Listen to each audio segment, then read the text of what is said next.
नमस्कार दोस्तों, जीके पाठशाला यूट्यूब चैनल पर आप सभी का स्वागत है। यह हमारे कंप्लीट साइकोलॉजी वीडियो सीरीज़ का 7वां पार्ट है। इस पार्ट में हम पढ़ेंगे विकास की अवस्थाओं की परिभाषाएं। इससे पहले वाले छठे पार्ट में हमने बाल विकास की अवस्थाएं देखी थी और उन अवस्थाओं की क्या क्या विशेषताएं हैं ये देखी थी। तो अब हम उन बाल विकास की अवस्थाओं की परिभाषाओं की चर्चा करेंगे। चलिए बढ़ते हैं वीडियो की तरफ। सबसे पहले हम देखेंगे शेषवावस्था की विशेषता, सॉरी परिभाषा। शेषवावस्था की किस मनोवैज्ञानिक ने क्या क्या परिभाषा दी है। तो सबसे पहले हम देखते हैं वैलेंटाइन। वैलेंटाइन शेषवावस्था के बारे में क्या कहते हैं कि शेषवावस्था सीखने का आदर्श काल है। और कल हमने जो विशेषताएं देखी थी उनमें भी जो है सीखने की आयु शेषवावस्था को कहा गया था। तो ये ध्यान रखने की चीज़ है कि जो विशेषताएं थी उन्हीं के अकॉर्डिंग जो है ये परिभाषाएं हैं, या ऐसा भी कह सकते हैं कि इन परिभाषाओं के अकॉर्डिंग हम जो है विशेषताओं को भी बना सकते हैं। तो शेषवावस्था को सीखने की आयु कहते थे हम। तो वैलेंटाइन कह रहे हैं यहाँ पे कि शेषवावस्था सीखने का आदर्श काल है। ठीक है।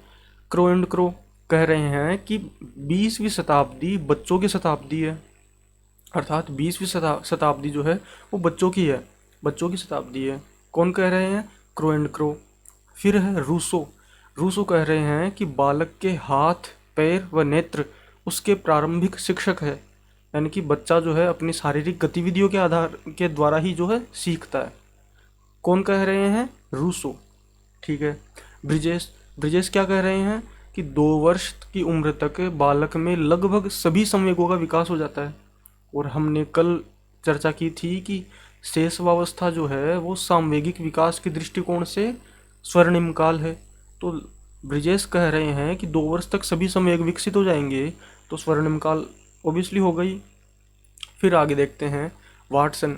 इसका मतलब यह है कि आप परिभाषाएं जो है उनको उन विशेषताओं से कोरिलेट करके समझे।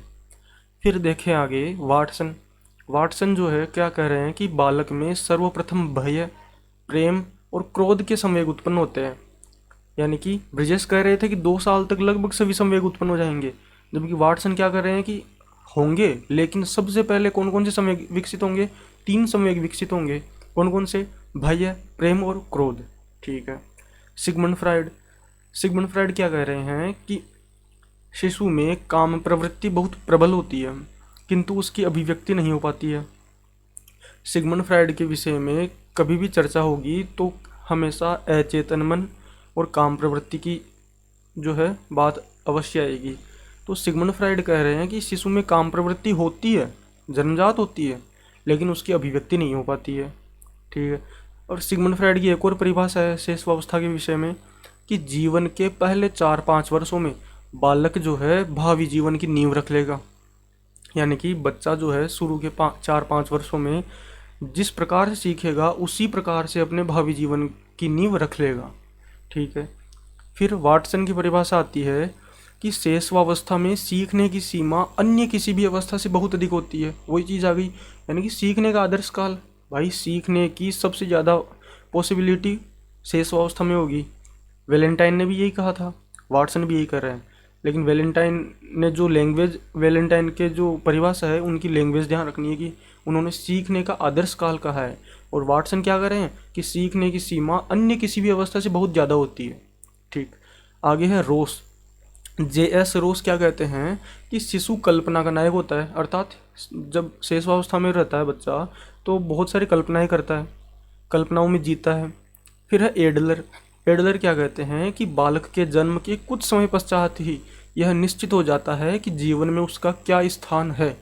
यानी कि बच्चा जब जन्म लेगा तो उसके कुछ ही समय पश्चात यह डिसाइड हो जाता है कि बच्चे का भविष्य में क्या स्थान रहेगा। कौन कह रहे हैं? एडलर। ठीक है। आगे देखें हम गेसेल। गेसेल का क्या कहना है कि बालक प्रथम 6 वर्षों में बाद के 12 वर्षों से भी ज़्यादा सीख जाएगा। वही चीज़ आ गई, सीखने का आदर्श काल। ठीक है। यानी कि सबसे ज़्यादा शेषवावस्था में सीखेगा। तो प्रथम 6 वर्ष, यह ध्यान रखने की बात है कि हम 0 से 6 वर्ष यानी जन्म से 6 वर्ष तक की चर्चा कर रहे हैं, क्योंकि शेषवावस्था की परिभाषाएं देख रहे हैं। तो गेसेल कह रहे हैं कि प्रथम 6 वर्षों में बालक जो है बाद के 12 वर्ष से भी ज़्यादा सीख जाएगा। गुड एनफ का क्या कथन है, स्टेटमेंट है कि बालक का जितना भी मानसिक विकास होता है उसका आधा 3 वर्ष तक हो जाएगा। यानी कि हमने विकास देखे थे, शारीरिक विकास, मानसिक विकास, तो मानसिक विकास की बात कर रहे हैं कि गुड एनफ कि बालक का मानसिक विकास जितना होता है ना उसका आधा, मतलब 50% मानसिक विकास जो है 3 वर्ष की अवस्था तक हो जाता है। गुड एनफ कह रहे हैं ये। फिर आगे देखें, स्ट्रेंग। स्ट्रेंग की परिभाषा है कि बालक प्रथम 2 वर्षों में भावी जीवन का शिलान्यास कर लेगा। यानी कि शुरू के 2 वर्ष में जिस प्रकार, जिस गति से सीखेगा, जितना सीख लेगा उसी के आधार पे जो है उसके भावी जीवन डिसाइड होगा। यानी कि भावी जीवन का शिलान्यास कर लेगा 2 वर्ष में, प्रथम 2 वर्ष में। तो इस स्लाइड में हमने देखा शेषवावस्था की परिभाषाएं, और ये जो परिभाषाएं हैं एग्जाम में एज इट इज़ आती है, तो इनको जो है अक्सर से याद रखें। ठीक है, अब हम देखेंगे बाल्यावस्था की विषय परिभाषाएं। ठीक है, चलिए बढ़ते हैं। बाल्यावस्था की परिभाषाएं, सबसे पहले देखें हम Carl and Bruce. Carl and Bruce जो है इन्होंने बाल्यावस्था को जीवन का अनोखा काल कहा है। ये जीवन लिखा हुआ है, मिस टाइप हो गया। बाल्यावस्था जीवन का अनोखा काल है, किन्होंने कहा, कॉल एंड ब्रूस ने। तो जीवन का अनोखा काल कह रहे हैं बाल्यावस्था को। क्यों कह रहे हैं?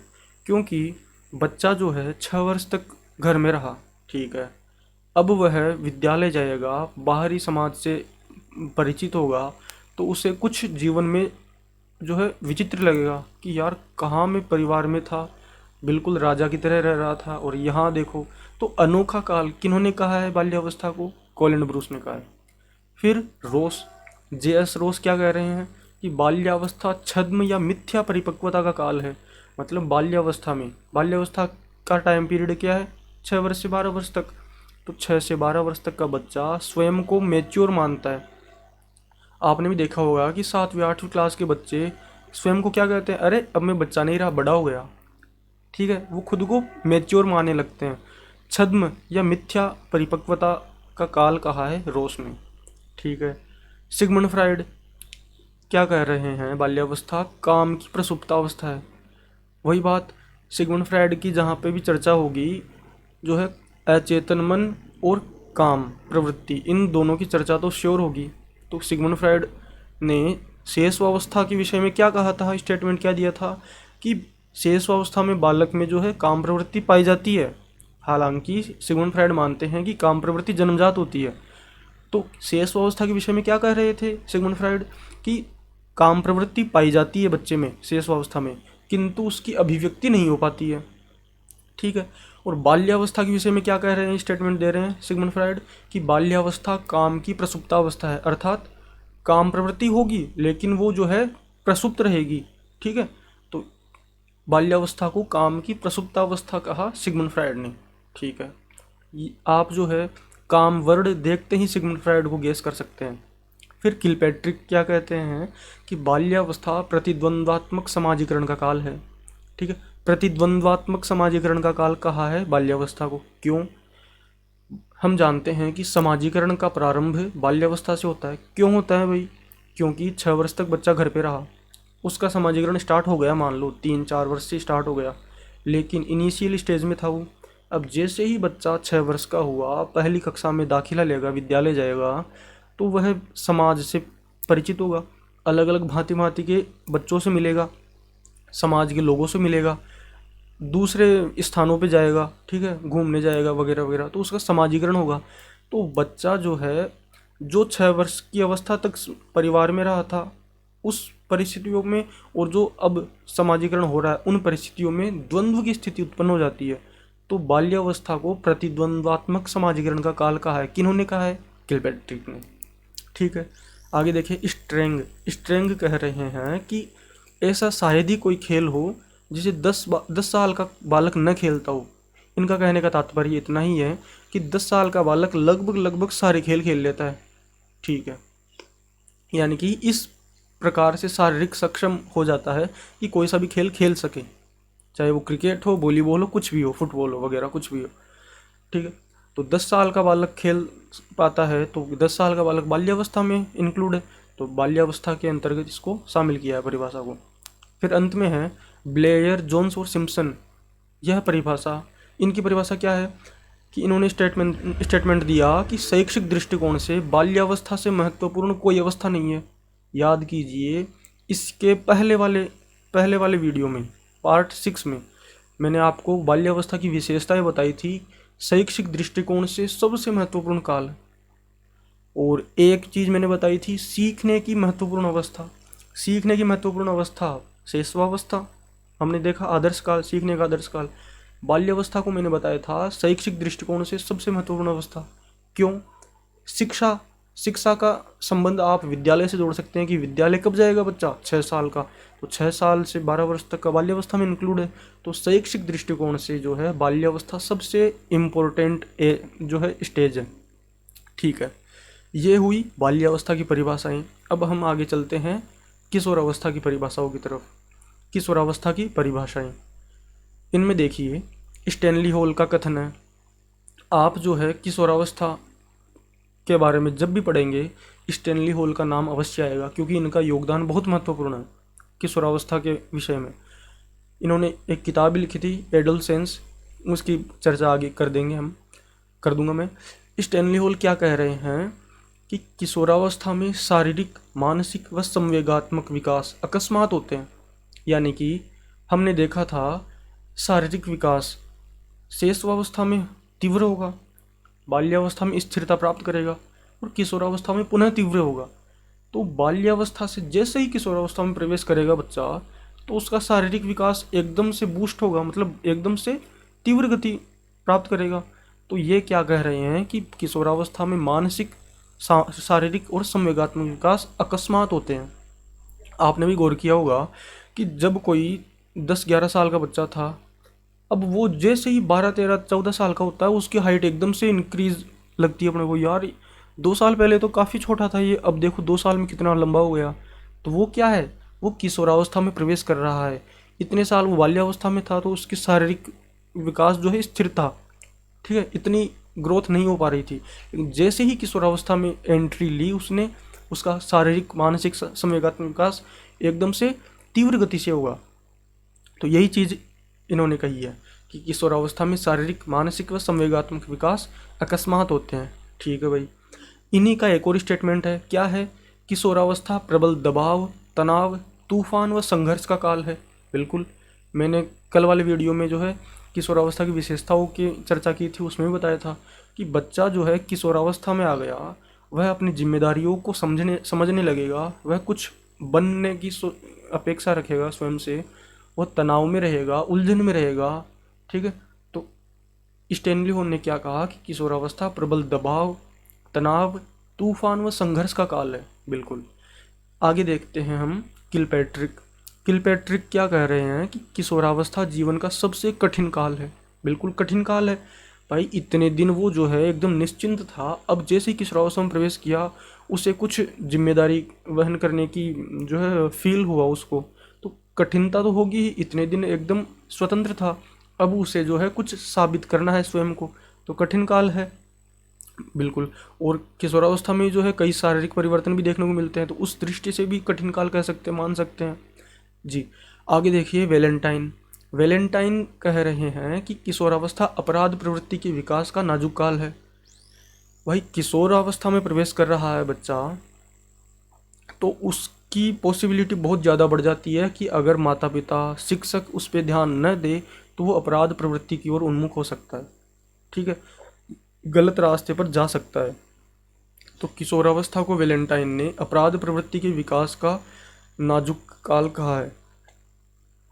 इसके आगे देखिए वैलेंटाइन का एक और स्टेटमेंट, एक और परिभाषा कि व्यक्तिगत एवं घनिष्ठ मित्रता इस अवस्था की विशेषता है। जी, मैंने कल वाले वीडियो में बताया था, 3 फैक्टों की चर्चा की थी। पहला क्षणिक मित्रता शैशवावस्था, खोखली मित्रता बाल्यावस्था और घनिष्ठ मित्रता किशोरावस्था। तो घनिष्ठ मित्रता यानी कि जब शैशवावस्था में बच्चा रहेगा तो वो क्षणिक मित्रता करेगा। शादी में गया मम्मी पापा के साथ, वहाँ पे कोई छोटा बच्चा दिखा, झट से उतरेगा मम्मी पापा की गोद से, उससे जाएगा, दोस्ती करेगा। जैसे ही शादी खत्म, दोस्ती खत्म। वो क्या थी? क्षणिक मित्रता। क्षणिक मित्रता शेषवावस्था। बाल्यावस्था में जाएगा तो खोखली मित्रता, अपने स्वार्थ के लिए मित्र बनाएगा। मुझे जो है जो सुरेश है उसका खिलौना अच्छा लग रहा है, तो मैं जाऊंगा सुरेश के पास और उससे दोस्ती करूंगा, उसका खिलौना लूंगा, खेलूंगा। मतलब स्वार्थ के लिए कर रहा हूँ मैं। ये क्या है? खोखली मित्रता है। किसकी विशेषता हुई? ये बाल्यावस्था की। अब चलते हैं किशोरावस्था यानी घनिष्ठ मित्रता।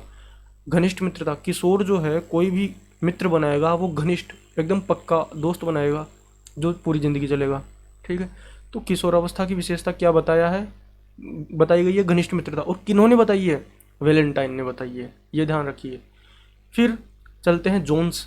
जोन्स कह रहे हैं कि किशोरावस्था शेषवावस्था की पुनरावृत्ति है। मतलब जो जो चीज़ें शेषवावस्था में बच्चे को सामना करना पड़ रही है ना, जिन चीज़ों का, उन्हीं चीज़ों का वापस किशोरावस्था में सामना करना पड़ेगा। कैसे?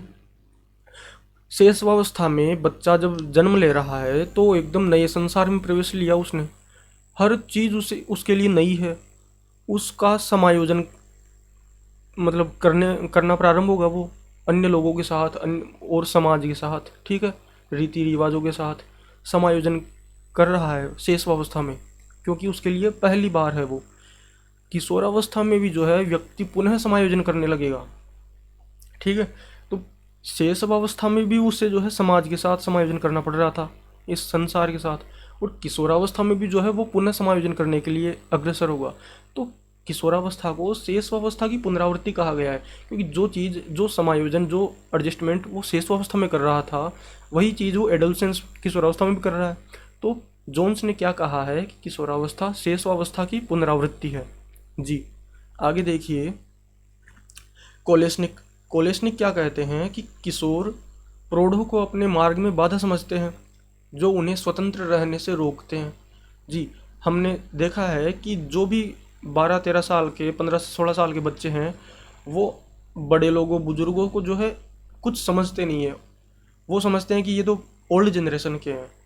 तो किशोर जो है प्रौढ़ों को, बूढ़े व्यक्तियों को, प्रौढ़ व्यक्तियों को मार्ग की बाधा समझते हैं, कि जो उनको जो है फ्रीडम नहीं दे पा रहे हैं या स्वतंत्र रहने से रोक रहे हैं। ठीक है। कोलेस्निक ने कहा ये। फिर है बिग एवं हंट। ये क्या कह रहे हैं कि किशोरावस्था को व्यक्त करने वाला एक ही शब्द है, परिवर्तन, इम्यूटेशन। यानी कि किशोरावस्था को किसी एक शब्द से, मतलब किशोरावस्था की सबसे महत्वपूर्ण परिभाषा इन्होंने, महत्वपूर्ण परिभाषा या प्रवृत्ति या विशेषता बिग व हंट के अनुसार क्या है? परिवर्तन। ठीक। हेडो कमेटी। हेडो कमेटी जो है, हेडो कमेटी का संबंध किशोरावस्था से है। पहला क्वेश्चन, हेडो कमेटी का संबंध किससे है? किशोरावस्था से। अब इन्होंने एक स्टेटमेंट दिया जो बहुत काफ़ी फेमस है, कि 11-12 वर्ष की अवस्था में बालक की नसों में एक ज्वार उठता है। यदि उसे सही दिशा दे दी जाए तो सफलता, अन्यथा विनाश की स्थिति उत्पन्न हो जाती है। यानी कि 11-12 साल का बच्चा जो है उसमें कुछ अलग ही चेंजेज आएंगे। अगर उसको सकारात्मक दिशा दे दी जाए तो वो सफल हो जाएगा, और अगर उस पर ध्यान न दिया जाए, उसको अपने हाल पे छोड़ दिया जाए कि तू चाहे जो कर, तो वो गलत दिशा में जा सकेगा, विनाश की स्थिति उत्पन्न हो जाएगी। ठीक है। तो ये हेडो कमेटी की रिपोर्ट जो है वो किशोरावस्था से संबंधित है। उसी में जो है एक स्टेटमेंट है जो काफ़ी फेमस है, जो हमने अभी देखा। तो अगर आपको ये वीडियो अच्छा लगा है तो वीडियो को लाइक एंड शेयर कीजिए, चैनल को सब्सक्राइब कीजिए। धन्यवाद।